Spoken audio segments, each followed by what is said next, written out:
जीवन को जीने के दो ढंग हैं।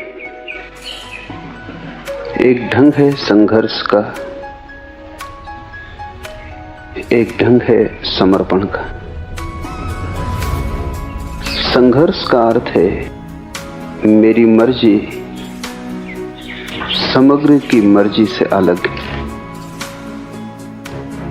समर्पण का अर्थ है मैं समग्र का एक अंग हूं, मेरी मर्जी के अलग होने का कोई सवाल नहीं। मैं अगर अलग हूं, संघर्ष स्वाभाविक है। मैं अगर इस विराट के साथ एक हूं, समर्पण स्वाभाविक है। संघर्ष लाएगा तनाव, अशांति, चिंता। समर्पण शून्यता, शांति, आनंद और अंततः परम ज्ञान। संघर्ष से बढ़ेगा अहंकार, समर्पण से मिटेगा। संसारी वही है जो संघर्ष कर रहा है, धार्मिक वही है जिसने संघर्ष छोड़ा और समर्पण किया। मंदिर, गुरुद्वारे, मस्जिद जाने से धर्म का कोई संबंध नहीं। अगर तुम्हारी वृत्ति संघर्ष की है, अगर तुम लड़ रहे हो परमात्मा से, अगर तुम अपनी इच्छा पूरी कराना चाहते हो, चाहे प्रार्थना से ही सही, पूजा से ही सही, अगर तुम्हारी अपनी कोई इच्छा है तो तुम अधार्मिक हो। जब तुम्हारी अपनी कोई चाह नहीं, जब उसकी चाह ही तुम्हारी चाह है, जहां वो ले जाए वही तुम्हारी मंजिल है, तुम्हारी अलग कोई मंजिल नहीं। जैसा वो चलाए वही तुम्हारी गति है, तुम्हारी अपनी कोई आकांक्षा नहीं। तुम निर्णय लेते ही नहीं, तुम तैरते भी नहीं, तुम तिरते हो। आकाश में कभी देखें, चील बहुत ऊंचाई पर उठ जाती, फिर पंख भी नहीं हिलाती, फिर पंखों को फैला देती और हवा में तिरती। वैसी ही तिरने की दशा जब तुम्हारी चेतना में आ जाती, तब समर्पण। तब तुम पंख भी नहीं हिलाते, तब तुम उसकी हवाओं पर तिर जाते हो, तब तुम निर्भर हो जाते हो।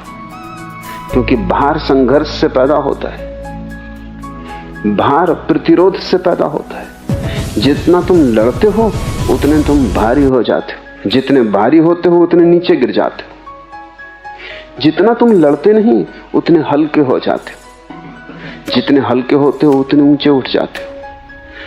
और अगर तुम पूरी तरह संघर्ष छोड़ दो तो तुम्हारी वही ऊंचाई है जो परमात्मा की है। ऊंचाई का एक ही अर्थ है निर्भर हो जाना, और अहंकार पत्थर की तरह लटका है तुम्हारे गले में। जितना तुम लड़ोगे उतना ये अहंकार बढ़ेगा। ऐसा हुआ कि नानक एक गांव के बाहर आकर ठहरे।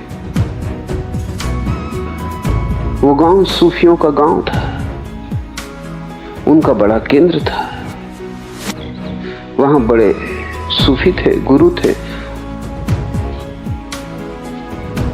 पूरी बस्ती ही सूफियों की थी। खबर मिली सूफियों के गुरु को, तो उसने सुबह ही सुबह नानक के लिए एक कप में भरकर दूध भेजा। दूध लबालब था, एक बूंद भी और न समा सकती थी। नानक गांव के बाहर ठहरे थे, एक कुएं के तट पर। उन्होंने पास की झाड़ी से एक फूल तोड़कर उस दूध की प्याली में डाल दिया। फूल तिर गया। फूल का वजन क्या? उसने जगह न मांगी, वो सतह पर तिर गया और प्याली वापस भेज दी। नानक का शिष्य मर्दाना बहुत हैरान हुआ कि मामला क्या है। उसने पूछा कि मैं कुछ समझा नहीं, क्या रहस्य, ये हुआ क्या?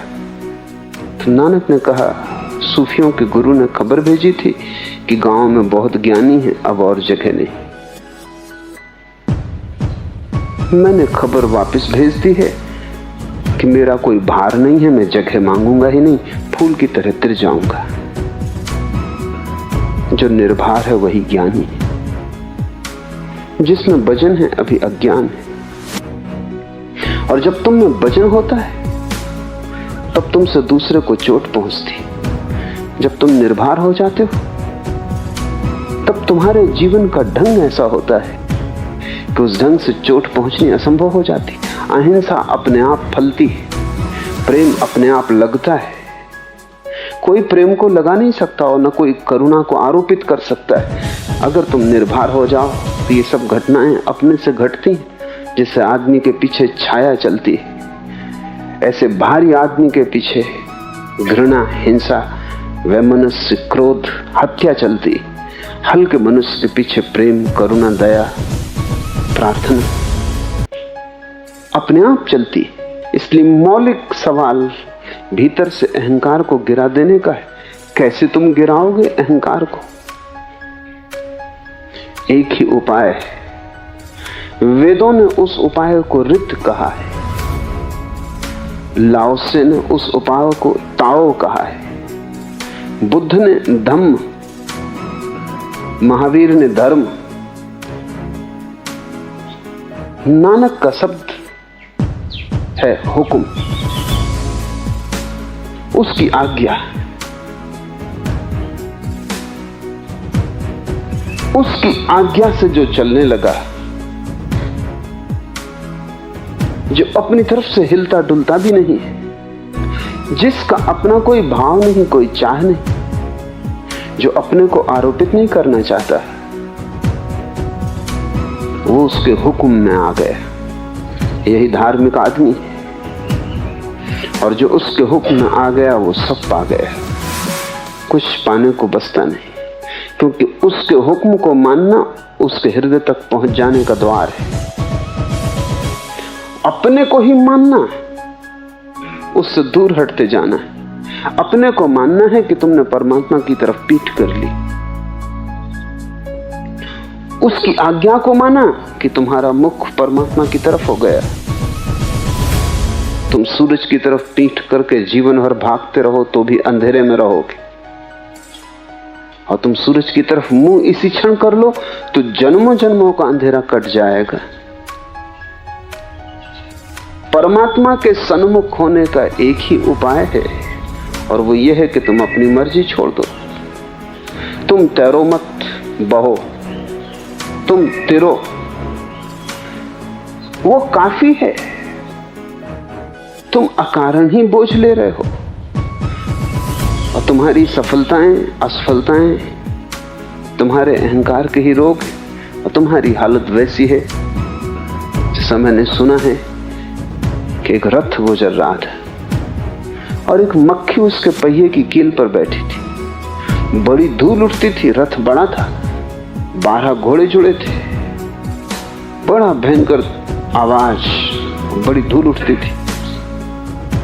उस मक्खी ने आसपास देखा और कहा कि आज मैं बड़ी धूल उड़ा रही हूं।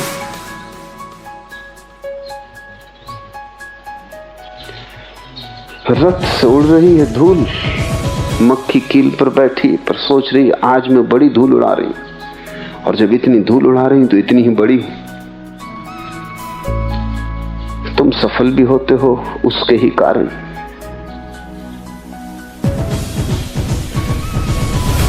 जो भी तुम पाते हो उसके ही कारण।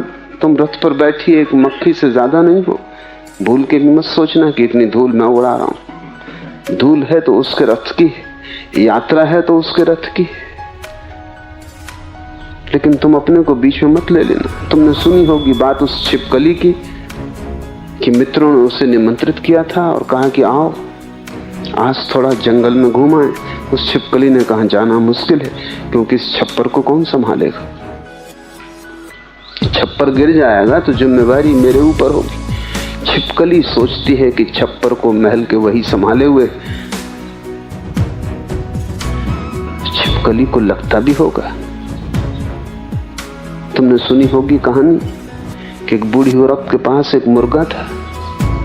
वो सुबह बांग देता था तभी सूरज उगता था। बूढ़ी अकड़ गई और उस गांव में लोगों को खबर कर दी कि मुझसे जरा सोच समझ के व्यवहार करना, ढंग और इज्जत से, क्योंकि अगर मैं चली गई अपने मुर्गे को लेकर दूसरे गांव तो याद रखना सूरज इस गांव में कभी उगेगा ही नहीं। मेरा मुर्गा जब बांग देता है तभी सूरज उगता है। और बात सच्ची थी कि रोज ही मुर्गा बांग देता था तभी सूरज उगता था। गांव के लोग हंसे, लोगों ने मजाक उड़ाई कि तू पागल हो गई। तो बूढ़ी नाराजगी में दूसरे गांव चली गई। मुर्गे ने बांग दी और दूसरे गांव में सूरज उगा। बूढ़ी ने कहा अब रोएंगे, अब बैठे होंगे छाती पीटेंगे। न रहा मुर्गा, न उगेगा सूरज। तुम्हारे तर्क भी, बूढ़ी का तर्क भी है तो बहुत साफ, क्योंकि ऐसा कभी नहीं हुआ कि मुर्गे के बांग दिए बिना सूरज उगा हो। लेकिन बात बिल्कुल उल्टी है, सूरज उगता है इसलिए मुर्गा बांग देता है। बांग देने के कारण सूरज नहीं उगते। लेकिन बूढ़ी को कौन समझाए, तुमको कौन समझाए? बूढ़ी दूसरे गांव चली गई और उसने देखा कि सूरज अब यहां उग रहा है, और जब यहां उग रहा है तो हर गांव में कैसे उगेगा? तुम अपनी छोटी बुद्धि से छोटे दायरे में सोचते हो। तुम्हारे कारण परमात्मा नहीं है, परमात्मा के कारण तुम हो। ये श्वास तुम्हारे कारण नहीं चल रही, उसके कारण चल रही। प्रार्थना भी तुम नहीं करते हो, वही तुम्हारे भीतर प्रार्थना बनता है।